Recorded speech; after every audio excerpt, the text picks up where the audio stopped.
Hello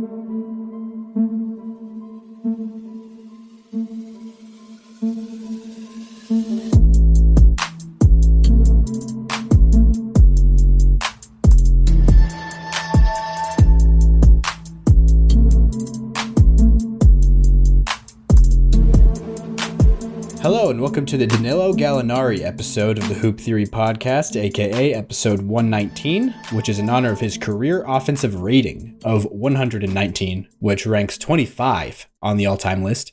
Recording this one on the afternoon of Thursday, July 31st in the year of our Lord 2025. My name is Logan Wertman, and I am once again joined by my educational co-host, Jacob Roth. Jacob, how does it feel to be on the Danilo Gallinari episode?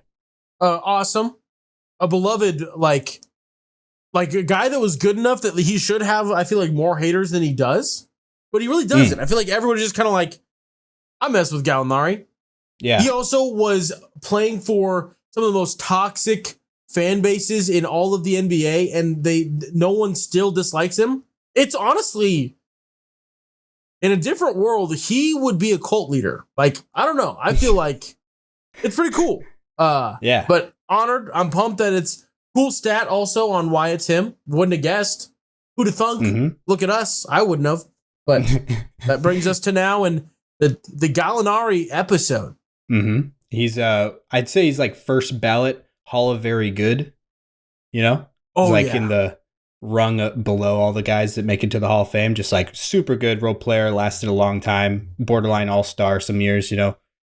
So yeah, he's a good one. And also one of my favorite guys while he was in his prime. Yeah. He's like the most prolific. Trying to think of like a guy that can maybe he's just the guy that embodies it.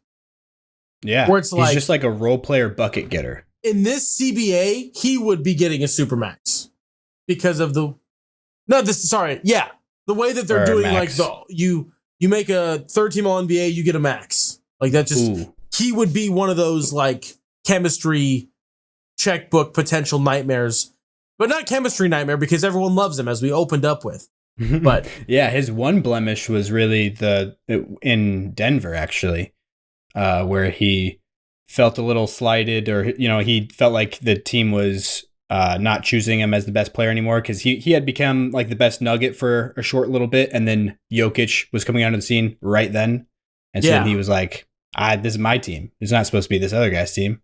And so then that's why he exited Denver. But, also, I misremembered his career path. He only played for really the Knicks, and that's really the only one that's super the one I was toxic thinking of. Fan base. But no, literally. I didn't know if you were counting Celtics, honestly. I didn't know if you were counting them as a toxic fan base. Well, they are, but I also didn't because he didn't play. Oh, that's true. He never actually logged any minutes, did he? He tore his ACL. No. Yeah, which is I was super bummed about, but like I added them in, and then for some reason my brain has him in a Sixers jersey, but I think it's his Wizards time, and my brain just is like red, white, and blue, East Coast, and I think that's what that did wrong. And the Pistons and the Bucks. I forgot about the Pistons. I do remember the Bucks, but yeah, he went from the Nuggets to the Clippers. Yeah, and then the Thunder. Hawks. I forgot about the Thunder. But yeah, there's Hawks days. He was on that 21 honestly, Hawks team. Ironically, actually wrong from the most time. He started off with arguably the worst in the Knicks. And then he went Nuggets, relatively fine. Like, whatever. Other than cheering for Team Serbia, which, by the way, I'm literally wearing a Team Serbia shirt right now. Clippers, also fine. Like, they're like definitely the little brother of LA. They're probably more tolerable than the Lakers. Thunder, also fine. We'll see how it goes when this dynasty kicks up. I feel like they're going to get really annoying, insufferable. The Hawks, also, I feel like fine. Like they've had Dominique Wilkins and nothing else in their entire ever. Pistol Pete Maravich. That's it. That's their entire existence. The Wizards I feel bad for constantly. I thought I didn't like them because of their the infamous scary Terry Rozier and Eric Bledsoe little beef. That was the Bucks, but it was that year. Yeah. No. I know. Yeah, we but went to 7 the Wizards games. Were not involved in that at all. It was not the Wizards, but it was that. That was the second series. of that playoffs. Yeah, because the first series, I think I might have it flipped around. Whichever one it was, I might be wrong. That was like the win 7 games. Isaiah Thomas went nuclear. Jason Tatum's rookie year, right? 18. Maybe. I want to say, because then it was Jaylen Brown's second year, and it was the Bucks team was Bledsoe, Brogdon, Middleton, Giannis.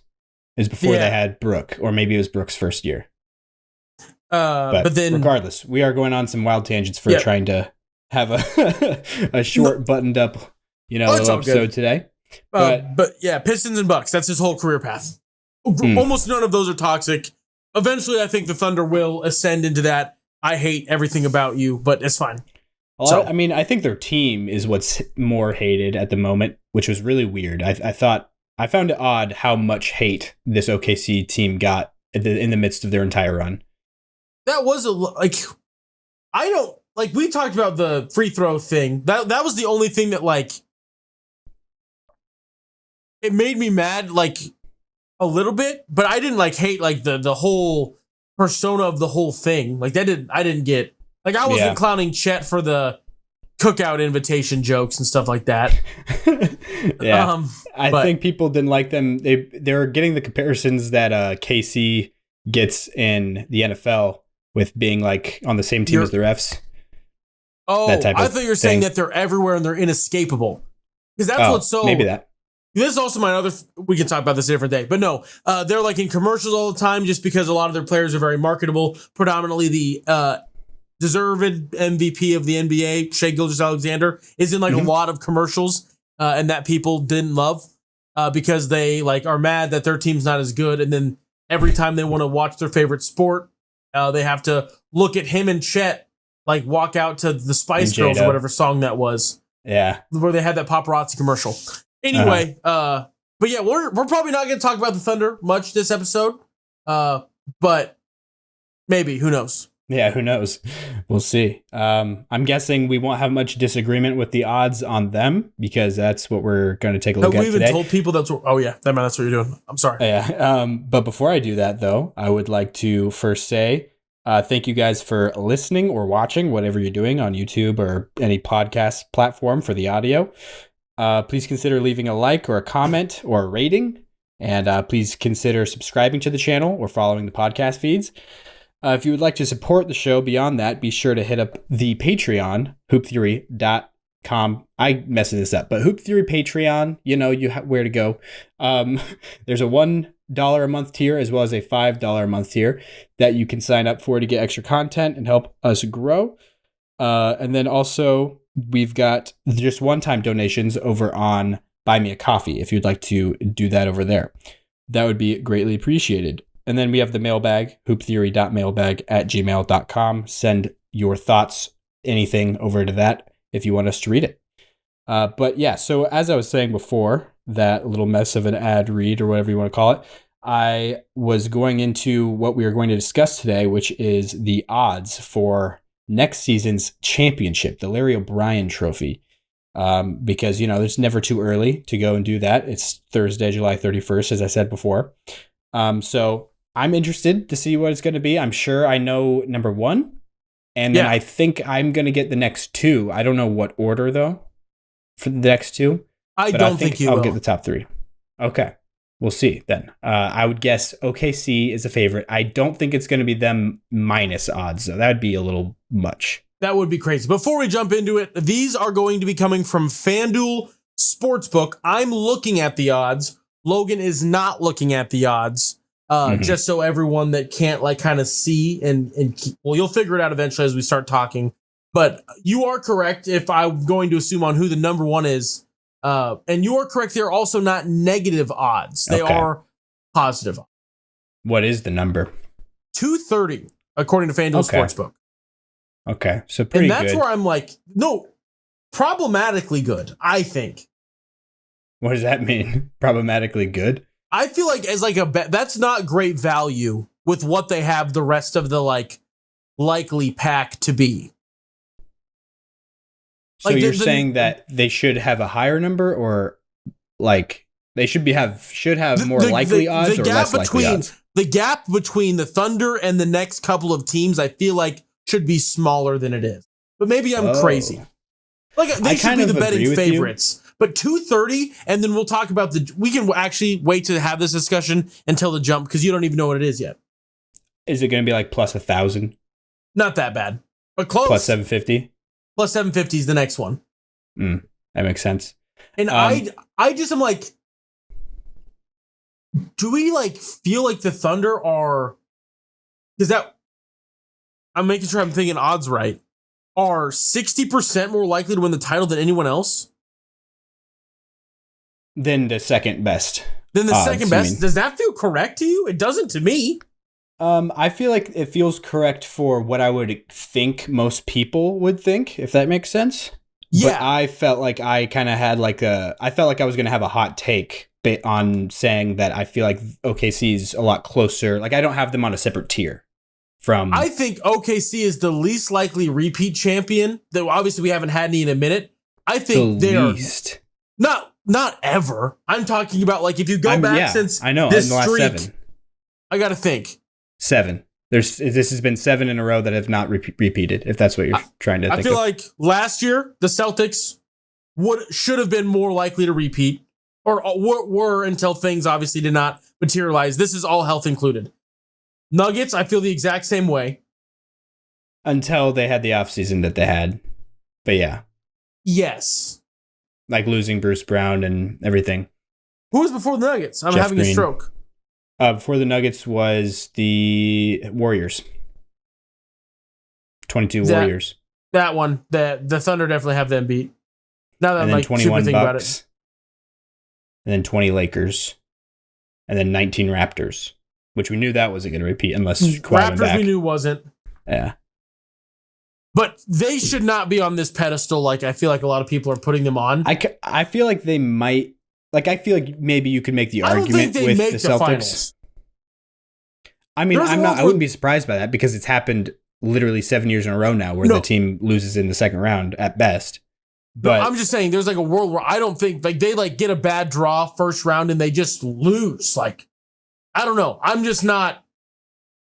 They've got everybody come back. The stress or what builds up over 2 years of stretch of trying to go back to back is what you're saying. Yes. It's not that I don't think that they're still probably the best team in basketball, but like just things happen. Things go not great.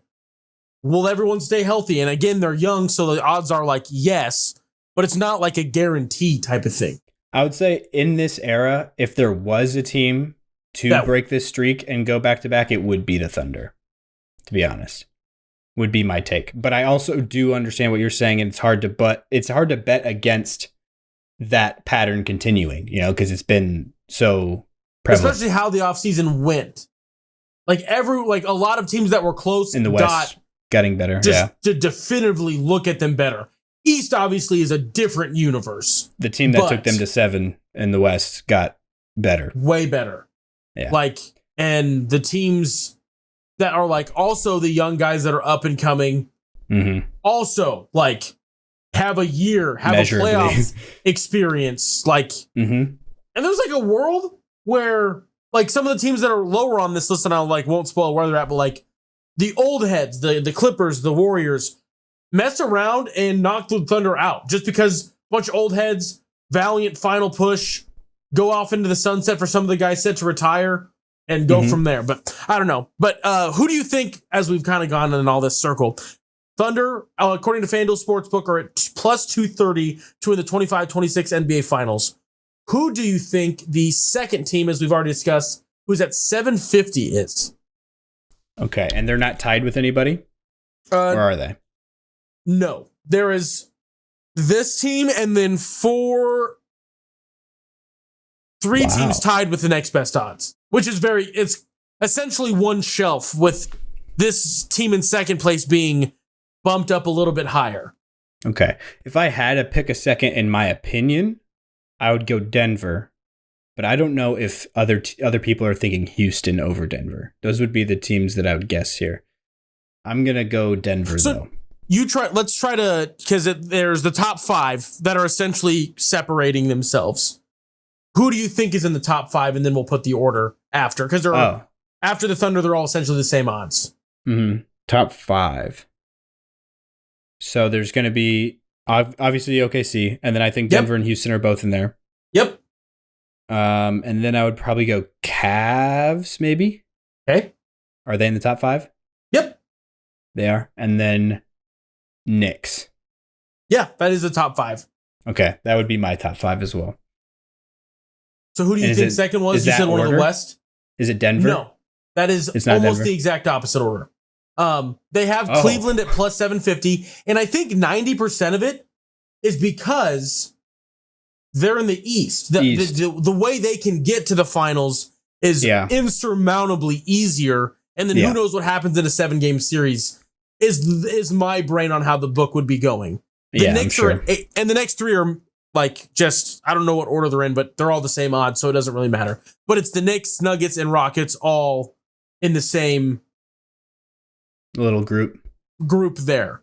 Mm-hmm. So it's the Cavs at plus 750, the Knicks at plus 850, which I think the only reason they're that high is because they're in the East, because I don't feel great. Like, I don't know. I just don't like. I think the Knicks have added a lot of depth. I think they made good moves. My one main Knicks thought, sorry to interrupt your you're good. Thought, but I found it very odd. I thought about this recently, how so many Knicks fans, like every Knicks fan I heard during the playoffs last year, kept saying stuff like, oh, this is our one last shot. Like, if we go out, if we don't win it this year, this is it. It's like, why? Why do you guys think that? Like, literally after this offseason, honestly, they just should have not fired Thibodeau. Like, the problem with Thibodeau's team is he didn't have a bench, and now he has a bench. That he would have a bench if he was still employed. Now they got Mike Brown, which I don't like. You know, it's not like I think he's a worse coach, I guess, than Thibodeau. I don't either, but for this roster, I don't get it as much. There's like things where I'm like, I don't. How? Yeah. No, it will work. Mike Brown is just smart. He's a smart basketball human. But I'm just like, I don't know. I don't love that fit, but we'll see obviously how it goes, and we'll have a full off season to kind of percolate things. And I'm sure we'll get the Knicks will be obviously the same personnel, but I'm sure it will feel so comically different that you can't really even describe how different it'll feel than a Tibbs team. But yeah, I don't know. And maybe I'm just a hater. Oh, that's probably the most likely scenario on why I'm like, that doesn't make that much sense to me. The next 2 are, I think, the teams that I have the most faith in dethroning the Thunder, and that is the Nuggets and the Rockets. Okay, and that's 4th and 5th. But I think it's just Cavs and then alphabetical mascot-wise, as I think what it is. I see. Yeah, because they're all tied. Yeah, they're all tied for the same odds. All right. But it might not even be that. I don't know why it's in that order. But like, obviously, we talked about the Nuggets, like the things they did and how it's all very like good. And then the Rockets just have a young core. They have Kevin Durant. Yeah. And then like, I just feel like everything about what they didn't have was essentially Kevin Durant. And now they have that. And you could have got it in like a younger package, but they got it in like a guy that knows how to win, in theory, that has done it before. So it's like, I don't know how this could not go well. I've got full faith in Ime Udoka to figure it out. And I feel like they were like, oh, they're kind of a problem. This is kind of weird. They're going to be a problem for a lot of people, including the Thunder next year, which I think will be exciting for a lot of people. Mm-hmm. Yeah, I wouldn't be surprised if Houston gets the number 1 seed this year, to be honest. No, for sure, especially with the like sluggish starts that can tend to happen with once you've won. But maybe, again, the youth of the Thunder is not something we've ever been able to really have to this extent. Like, oh yeah, there's a couple of young guys in the core, but like the average age was like 25 and a half or something last year. That might be a bit dramatic. I think it was below 25, just below. Yeah, which is just gross. And who knows? Now there is a big cliff, and there's another 4 teams that are another kind of pack if you're looking at the numbers on these odds. Okay, and so this is the 6th to 7th. This would be 6, 7, 8, and 9. Okay, with 8 and 9 having tied odds. I'm gonna guess both LA teams are in here. Okay. Is that correct? That is correct. Okay. And then Minnesota also, probably I would like to say them higher than the other ones, but okay. They are in the 4, and they are higher than one of the LA teams. Oh. And again, the difference is the top one. I'm guessing the Lakers are above them, aren't they? Yeah. I'm guessing the Lakers, which is stupid because of how much this is a 200 gap between the team you actually haven't said yet and I guess you figured now the Clippers on the bottom of this shelf. They're ninth. Clippers are ninth. Clippers are ninth. And it's a 200 plus 200 gap between them and the one team in the shelf you have yet to name. I'm guessing we've got to have an East team in here because all these other ones are West. And just because of the ease of the playoffs, like we said, like getting through the playoffs is just going to be easier in the East. But who is that going to be? Is it going to be the team with the best player, like Milwaukee? Or it could be the young up-and-coming teams like Orlando or Atlanta? So it is not the team with the best player. So it is not the Milwaukee Bucks. Okay. So it's not Milwaukee. So is it either Orlando or Atlanta? One of those two? Yes. It is. I'm going to go Orlando. It is Orlando. It is plus 1,600 to plus 1,800. Orlando, Lakers at plus 17, so a little bit of an improvement there. And then T-Wolves and Clippers are tied at plus 8. Okay. All right. So Orlando is 6th in the whole league to win the title. With a giant cliff, but yes. Yeah, that feels a little crazy. A lot of it's because of like if you're betting conference, a lot easier to get out of the East. Mm-hmm. Like you potentially won't have to be in battles to get out of the East if injuries go wrong for other teams. Mm-hmm. Like if Donovan Mitchell gets hurt, the East is literally the Celtics could win the East if Donovan Mitchell gets hurt. Like, yeah, it's just it's Orlando a weird world. Gel. Yeah, I've liked their moves though. I think they're a better team with Desmond Bane, obviously, and then Tyus Jones also, another guy to run point guard. Yeah, I've liked what they've done, and their guys getting better. Also, Tristan da Silva is a young guy that I think will be a good role player for them. The center spot, I think, is where they're probably weakest, although I do love me some Goga Bitadze and Wendell Carter Jr. I just don't know if either of them are like real starting centers in the NBA quite yet. You feel great if those are your like ninth guys off the bench and your backup center. You feel awesome. Mm-hmm. Yeah, but that's not the world the Magic live in at the moment. Yeah. Then the Lakers? So Lakers. Obviously getting DeAndre Ayton. We haven't talked about that. And I know that I'm more on the Ayton train than a lot of people have. Mm-hmm. This is going to be, in my opinion, a like Draymond Green level perfect fit where he will mess around and be on someone's all-NBA third team ballot. Like I have like a feeling that this is going to go. So I said a person. It's not going to be like a widely agreed upon opinion. But he's going to look like a top 35 player in the NBA. Because Luka is going to make him look that much better. Yeah, I like. And then JJ Redick, I'm unsure. I think, can also get a lot out of it. You're like, hey, DeAndre Ayton, stop dominating the couch and being lazy. Look at Hassan Whiteside. When he tried, and that's like a widely reported story. This is not me being a hater because he played in Miami. Hassan Whiteside was like widely reported as super skilled, super athletic, super good basketball player, just one of the laziest human beings to ever make it in the NBA. And he was like getting there on just sheer athleticism alone. And then he like had a random 3 seasons where he's like, I am going to try. Then he had like 2 block triple doubles in 1 season. Yeah, and got paid. And then got lazy again. Yep. And again, I know that I am much larger on the DominAyton train than so much of the world. But this is my like KOC Killian Hayes equivalent hill. Where I will plant my flag in DominAyton land.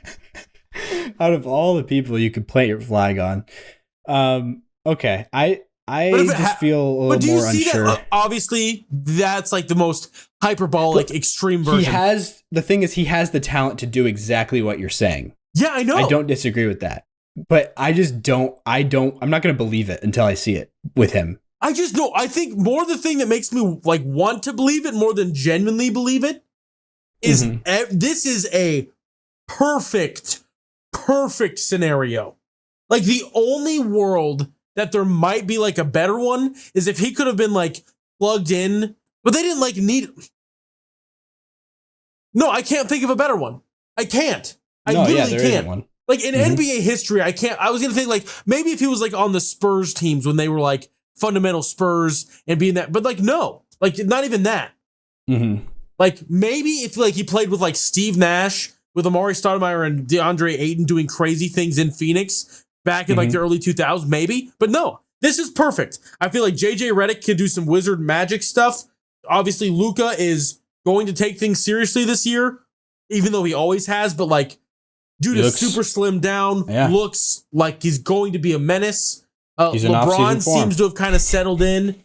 Like, and those are guys where like, no matter what your ego is, if like LeBron's like, hey man, we need you to do this, you just do it.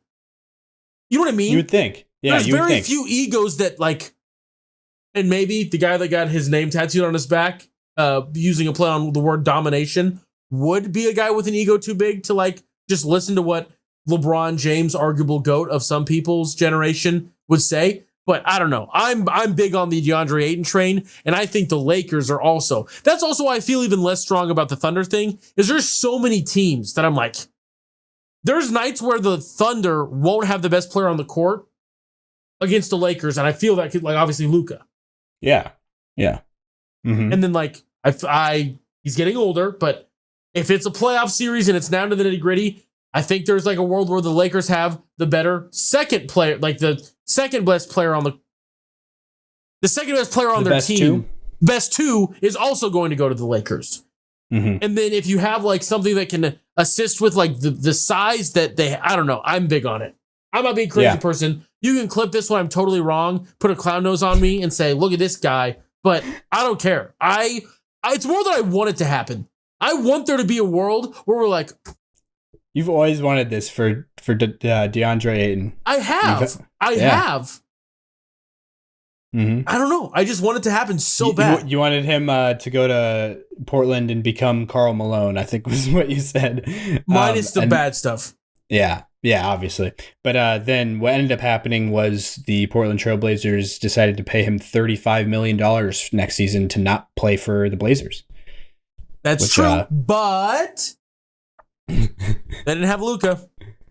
That's true. No, and I think that's the thing to me the most is like DeAndre Ayton has just the ability, like the talent in theory, to be like, I am better than Derek Lively in every way by a factor of 50%. Like I could be 150% of what Derek Lively is. Every way, but as a player overall, yeah. I just think that the things that Luka bigs are really good at and have always been good at that helps Luka's game a lot is having like a nose for the ball and a nose for the rim, like just diving hard, crashing hard, even when they know they're not getting the ball.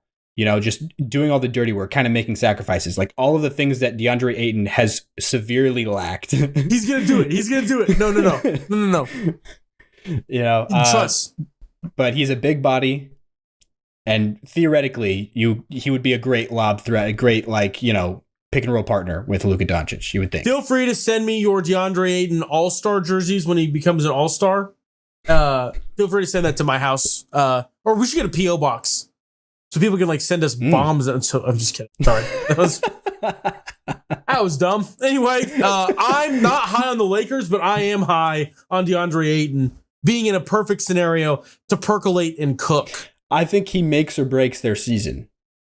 I do think that. Yeah. I think if the Lakers are a really good team, that means DeAndre Ayton is really So what you're good. saying is if the Lakers win the NBA Finals, DeAndre Ayton should be the Finals MVP. Maybe, yeah. Top 3 at least. Top 3 vote getter, DeAndre Ayton. Yeah. He just rips off his Lakers jersey, just dominating. Anyway, a team that I feel almost no joy or hype or anything about, which is so weird for me, considering I usually love them, is the team next, sandwiched in between the LAs, the T-Wolves. I'm just so out on them? I don't want to say out on them because when you got a dog like Ant in there, I don't think you could ever be out. Reid. Yeah. And the boy Nas Reid in Times New Roman font. I've decided that I'm not a big tattoo guy. I'm still virgin flesh or whatever they call it. But I feel like if I do get tattoos, it'd be goofy stuff. And I feel like I would have Nas Reid in a very basic script on my body somewhere if I got into tattoos. I don't know where, but somewhere. That's like a top 10 tattoo, I feel like. Oh, sure. Yeah. There's Times New Roman, Nas Reid. 12-point font. Yeah. Like, make it super small. Where people have to like really get close to read it. Yeah. I do like how they got him back on pretty good value. I think it was like amazing low 20s value per year, I want to say. Yeah. That man could have done what's his name? I see his face. He played for the Pistons and he played for the Nuggets and he played for Portland. And he's like a big three and big Jeremy Grant. Jeremy Grant.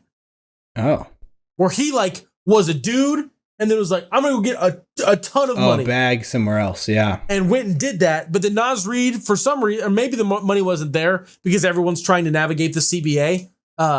Maybe there was not as big of a market for him as I thought. I mean, there was. It seemed like for all the other signings this year, it was like nobody had cap space other than the Nets, and then the Nets decided to take Michael Porter Jr. on in their cap space. Is what they decided to do with and then facilitate KD. Facilitate the KP to the Hawks. They just did a weird thing where they just took money on. Terrence Mann, and gave up their pick. Or no, they got a pick. They got a pick and Terrence Mann. Yeah, that's what they did. Which is sick. Shout out to them nothing. For doing almost nothing correct, and then all of a sudden, that kind of worked out. Yeah, but then they ended up using all 5 of those first round picks they had on passers and nobody that can shoot, which was interesting. I'm still upset that Danny Wolf is not a Celtic. I will forever be upset about that. One pick away. It's like they knew. The only way that it could have been worse is if the Celtics were so desperate to get a center, they took Kalkbrenner. That's the only world that I could have been like, I'm done. I'm ending it all. Speaking of ending it all, you know who else probably wants to end it all? No. The doctors in San Antonio still having to hear about Kawhi Leonard always being hurt and them being blamed it was their fault. Yeah. The Clippers I was trying to transition. It didn't work very well. The Clippers are now up at plus 1,800, tied with the T-Wolves. I feel like this is the first of the West teams where it's like in like a movie, like it's an old guy trope where it's like, let's see if I still got it in me. And they like crack their knuckles and then like twist their back like this. And they're like, let's go. I feel like this is the first of a bunch of teams that are kind of in that mode where they're like, let's see if I still got it. They're going to be good. I do think they're going to be good. But it's still like, and I believe it's Zach Lowe who said it on his podcast, but he goes, it is a noble cause to have a good team and lose in the second round, fighting your tail off in 6 or 7. That is a noble, good thing to do. And I feel like the Clippers, that might just be a thing they do.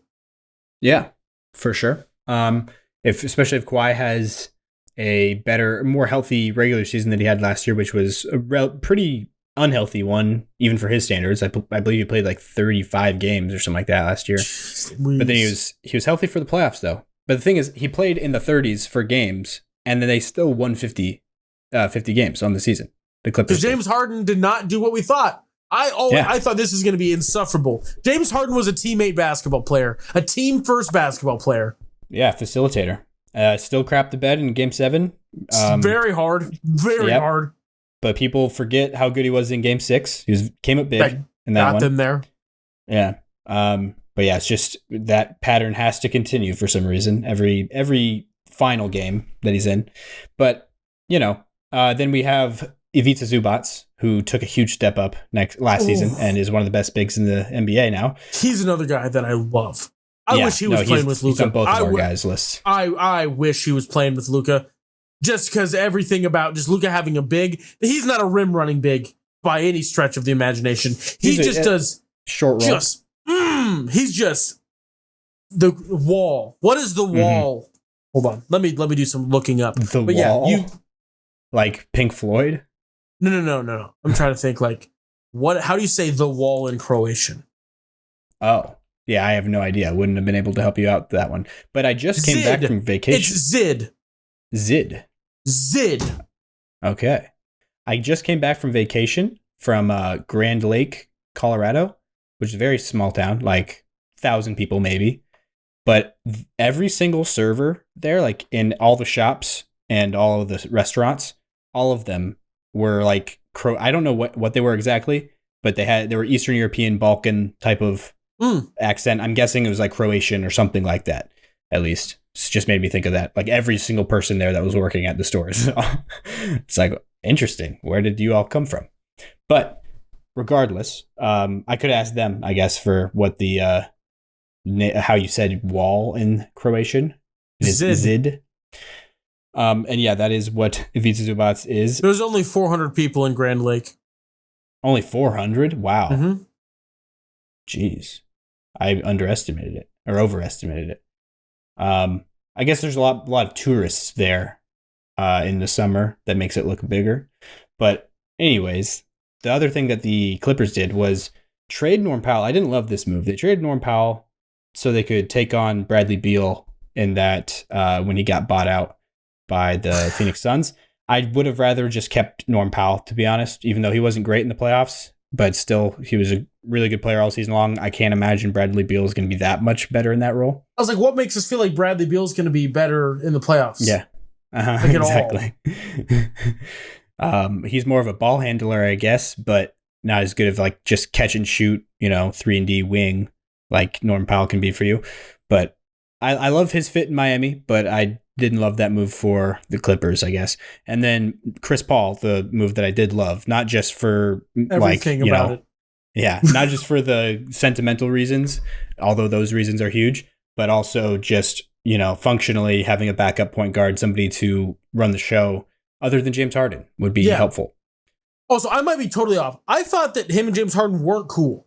Am I just stupid? Weren't in Houston at all, but it's been years since then. So they're chill. Obviously, they're chill enough now. Or Steve Ballmer doesn't give a crap. It is like, I want Chris Paul back. Yeah. I'm sure they've probably buried the hatchet by now. Also, they're both at very different points in their career, especially Chris Paul. Yeah. I think he's understanding of the role he'll be playing. Also, think how terrifying this team would sound in like 2017. Just for real. I mean, there's been a couple teams that have been like that in the past couple of years, but just be like with the Lakers, yeah. Chris Paul, James Harden, Kawhi Leonard, and Bradley Beal unite under one banner. Mm-hmm. It's like the Olympics. Yeah. That's an Olympic team. That could be a lineup in Rio. In Rio, 2016, in Team USA. And I wouldn't mind. There's that unit looked pretty good together. Not really. That unit wouldn't work at all, but with a good 5-man, wouldn't be bad. Well, you'd have to have Kawhi play the 4, which is not that weird. Kawhi, I guess. I mean, obviously he's best at the 3, but he's a 3-4 for sure. Yeah, I feel like he's a 3-3-4, where he definitely leans like he leans the 3 more than the 4. Obviously. Anyway, that was super. But yeah, I loved everything about the Chris Paul. Literally everything about it. Mm-hmm. And it also puts a good cap end because I feel like before this move, there was a lot of there's room for debate, I guess, on what Chris Paul is ultimately. Like, is he a Clipper or is he a Hornet? But now this kind of bookends like he is a Clipper. I feel like he was going to be a Clipper no matter what in my mind, but that's also probably because of when I witnessed basketball.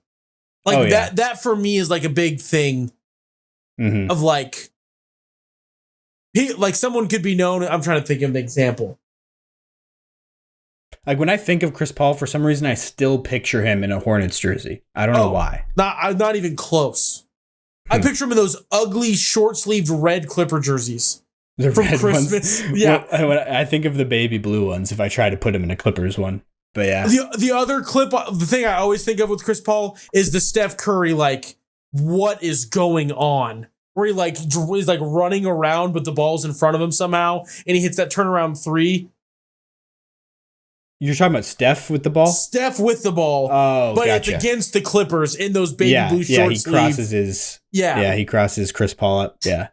But it's it looks way more dramatic than just crossing Chris Paul up because, like, there's so many bodies around him. Well, yeah, and Chris Paul falls. Like, he, trips and falls backwards. Great clip. And all-time NBA clip. Uh-huh. In my opinion. Yeah, he had a lot of great years with the Hornets, had his best years with the Hornets for sure. But he was still, like, it was a better team that he was a part of with the Clippers that just kept falling short ultimately, which was sad to look back on. For sure. But yeah, anyways, the only thing could make it better is bring on Blake Griffin as an assistant coach or something like that. That'd be sick. That would be sick. Just for old time's sake. That was kind of the top. That's plus 1,800. Then there's another gap where there's like another hack, you could say. Okay. Or actually, it's kind of one person on an island and another pack, and then you're out of contenders. You're just to no one knows what's happening. They're going to be bad, or no one knows. Yeah. Okay. So we're at what team? So I guess it was the 9th or 10th. 10th? We are at 1, 2, 3, 4, 5, 6, 7, 8, 9. We are on the 10th. We just set our top 9. Okay. And again, to recap, that order is OKC at plus 230, Cleveland at plus 750, 3 teams tied at plus 850 in New York, Denver, and Houston. Sitting at plus 1,600 is the Magic, Lakers plus 1,700, the Timberwolves and Clippers tied up at plus 1,800. And then this team sitting at plus 2,700 is who do you think, Logan? Holy cow. It's got to be Milwaukee. They've got to be in here at this point. Really? People are low on Milwaukee. They are comically low. You want to know how far away Milwaukee is? Would you like me to tell you? Sure. What's their number, I guess? What's their odds? They are plus 5,000. That's stupid. They are 16th. Giannis might be he very well could just be the second best player on planet Earth. Like, probably is. I don't know. Skinny Luke, I feel like Giannis might be 3. Might be. But, like, I don't think it's crazy to put... No, absolutely not. You just last year put Giannis second. I did. But Luka was not Luka at the moment. Yeah. Which we haven't seen yet. Why mine's blown about that. But, like, I love my Celtics. I love them. They aren't here. They are but one above the Bucks. Oh, okay. I thought they were 10. No, that would have been nuts. No. They're just higher than the Bucks, but I'm like, I love my Celtics. But we should not be above. It's like the value of having the dog on planet Earth almost is not valued enough. Having the best player is not enough. Like, it's crazy. The Bucks, let me count the East. How low are they in the East? 1, 2, 3, 4, 5, 6, 7. They're the 8th team in the East. That's so dumb. The Milwaukee Bucks. Okay, I know they lost. Hello, and sorry for the interruption here. We were experiencing some technical difficulties. At this section, it was my mic that was not really working. It was just being very choppy, very tough to listen to. You can not even really tell what I'm saying at all. So once I let you back into the episode, it'll be skipping to a point in which my mic problem has been fixed. And it was just a couple minutes at max. It was maybe like a minute and a half that my mic was doing this. But yeah, the little monologue or little thing that I went into during this part that I'm now going to have to cut out was about the Bucks, just saying that the Milwaukee Bucks, I'm surprised that they are so low in the odds, that people aren't taking them very seriously for being a contender in the East, at least, one of the top 4 or 5 teams.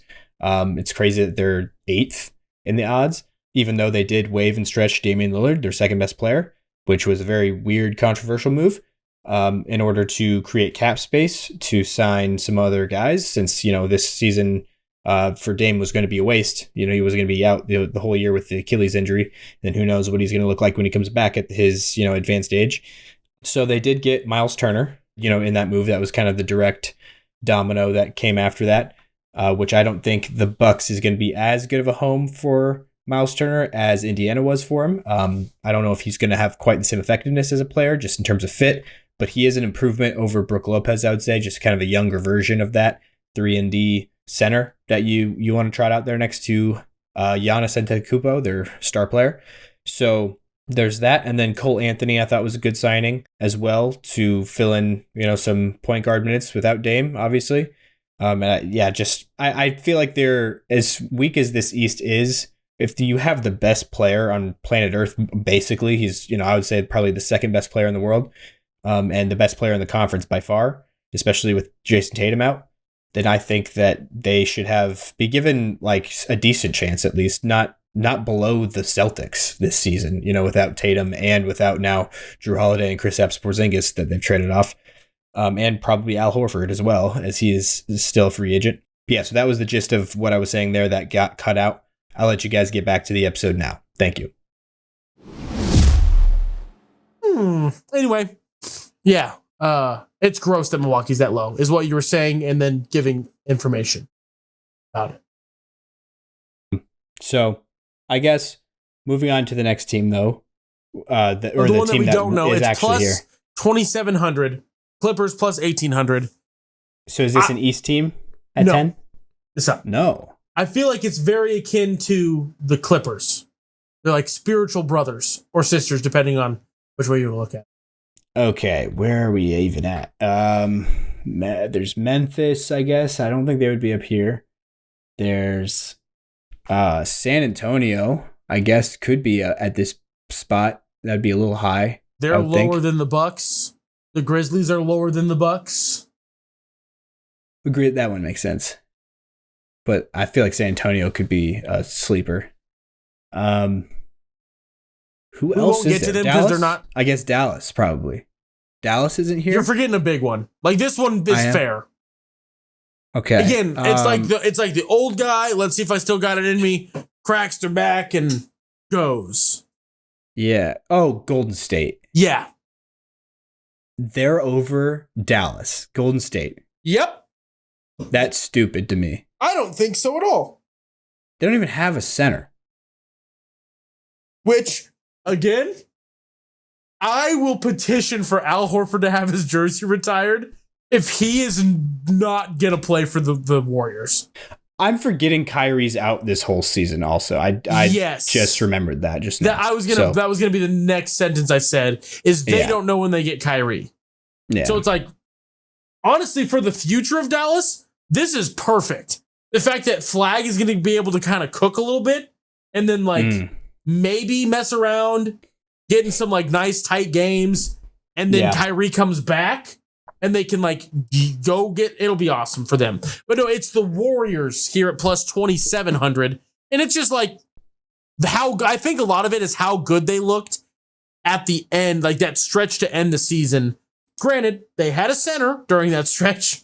But they straight up don't have one now. So I don't know what they'll do. I'm imagining it's going to be like a packaging of some sort.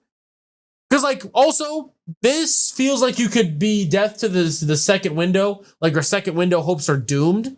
So, do you take, if Al Horford doesn't play for them, even if he does, is a Pods for a real center a possibility? Or is maybe not Pods. Pods is probably a bad example. But Kuminga. Is them taking one of their, Kuminga is probably the most likely. But everyone knows that they don't want Kuminga, so they're not going to get the value they should get for him. It's just who knows if they even agree to a contract, because that's still sitting in the air right now. He's a free agent right now. Which I think in all likelihood, back to the Al Horford thing, that's why Al Horford hasn't signed, is they're just trying to figure out the money side of things. Kuminga. The Kuminga, and if they're going to send and trade and what that all looks like. So I'm almost positive that's what it is. And it's not Al Horford being a Boston legend, but we'll see. Yeah. Yeah. All right. Well, I guess so. 10. Yeah, that's Golden State.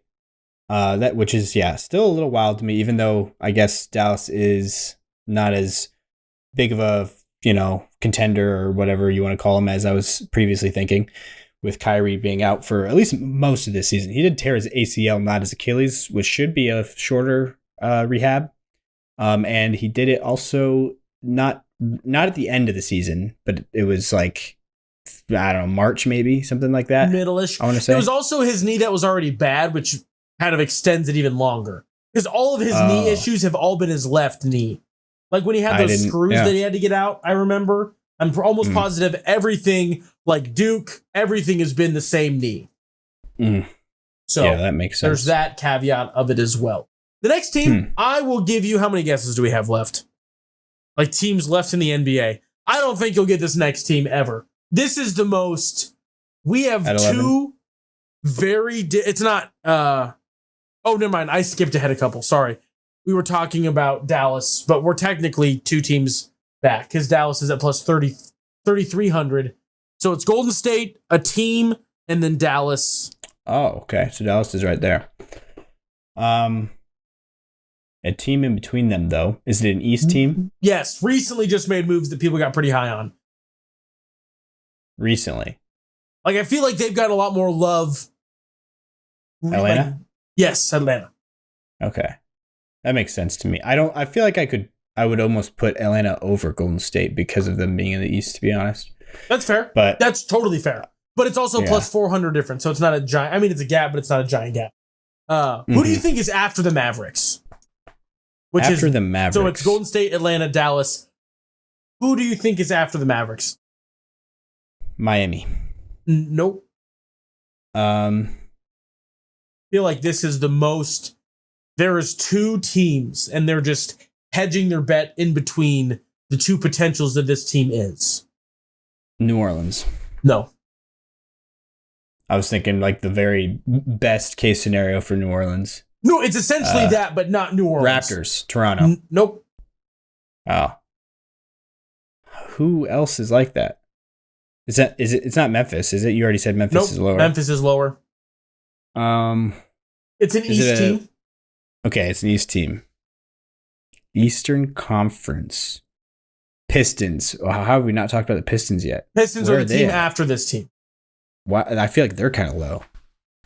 It's kind of disrespectful. They almost beat the Knicks in the first round. The next four teams are East teams. And it's not Boston nor Milwaukee. We've already talked about where they are. You have said every team that's been the semblance of a contender except for this one team. Except for this one team. And that brings me joy that you don't even think they should be even in this category. I'm giddy. Did they make the... Was that a hint? Is it the Chicago Bulls? No. Oh, that was actually funny. No, that's not a hint at all. I'm saying I'm giddy because you not even having this team pop into your brain as we're talking about contending. I forgot they existed. That makes me so happy. We're talking about contending, and Philadelphia doesn't exist. Which is awesome. It's awesome. Joel Embiid is a person. But you know what I mean? That's what I mean. Like it feels like it's hedging. Everyone stays healthy. Mm-hmm. Like they get McCain back and that works. Everything works. Maxey. And then everyone gets hurt again. And they just suck. So I feel like this is hedging that. Also. No, because if everybody's healthy, they like maybe win the East. Like there's like a world you would because of what they have. Yeah. But then that's not the most likely scenario at all. It's the opposite. I feel like it's the least likely. But every season, the best choice in their division, at least, probably even more than just their division, if we did that, to be our stay away for the over-under picks. A perma stay away. Yeah. Yeah, unless the line for some reason this year is crazy high or crazy low. But even then, it's hard to make an actual bet. But the only, how high does the line, that's a great exercise. How high does the line have to be /low for you to be like, I am willing to go up, or like, how high for you to go lower? If they say 60 games. I feel like I would take the under on that for sure. But there's a world if they're all healthy, they get 60. Yeah, it's just a way better value bet going under there. I would 55. That one's harder.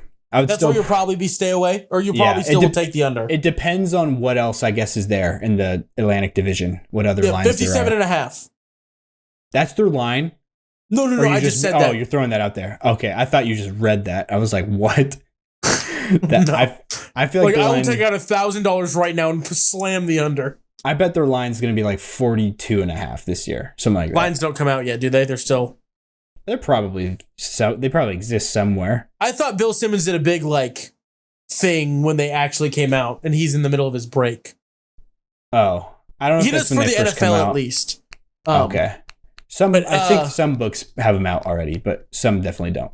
But then it's the Sixers, then it's the Pistons, the Celtics, the Bucks, and then the Spurs.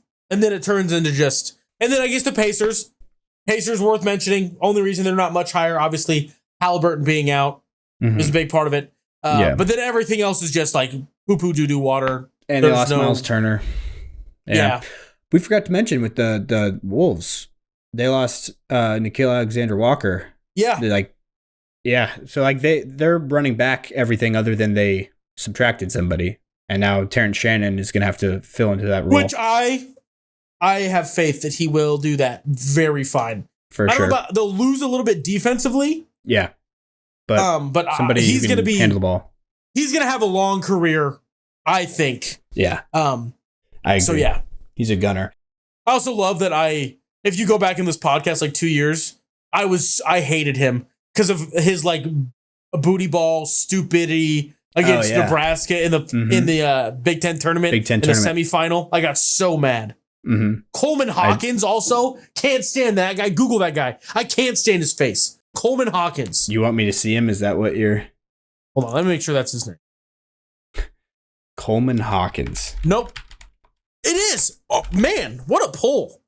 This guy makes me so angry. Oh, I've seen him before. Kansas State. Well, he was... Yeah, he's at Kansas State now, but he was at Illinois. Now he's at Kansas State. Anyway, that guy makes me mad. Last note I wanted to touch on was the thing I forgot about to talk about with the Lakers. How they let Dorian Finney-Smith go to the Rockets because Rob Pelinka, yet another. Every day that goes by, I'm like confused on how he pulled the chess move of all chess moves to get Luka Doncic when every single other move he makes is like terrible. Yeah. He apparently was telling every other team in the NBA that Dorian Finney-Smith had a bum knee. Like he was having knee problems. Okay. When he didn't. Oh. Because he was a free agent. Like he was trying to lower his stock around the league so they could get him cheaper. He could get back. And then the Rockets just didn't care? Well, no. It's just that Dorian Finney-Smith and his agent found out about that. And then out of spite, we're like, we're not talking to you. We're going somewhere else. Like regardless of what you offer us, we're going other place. Yeah. So that was a great nice wave move by the good old Robert Pelinka. Yeah. And then they got Jake LaRavia as a consolation prize. Nice, dude. Big fan of LaRavia, but he's not Dorian Finney-Smith. Yeah, for sure. Anyways, I think that could be it though for today's episode. We definitely went over what we had planned, but we got some good content out of it. It's good to meet back up and talk. It's been over a month now, I think. Yeah, a month and a week. Whew, probably. Summer's been busy on my end, so this is all my fault. Everyone, sorry. No, that's all right. And I think we'll be able to hopefully at least do the lines like we do every year before the season starts. So I guess that is the next thing for sure to be looking out for. But other than that, we might hit you with some bonus stuff here and there. I might do a solo episode. I'm still doing all the Patreon bonus videos every week. And TikTok uploading on the socials every few days or so. I'm going to get more back into that now that I'm back from vacation. But thank you all for listening. Love you. Appreciate you. Stay happy. Stay healthy. And we'll talk to you guys next episode. Peace.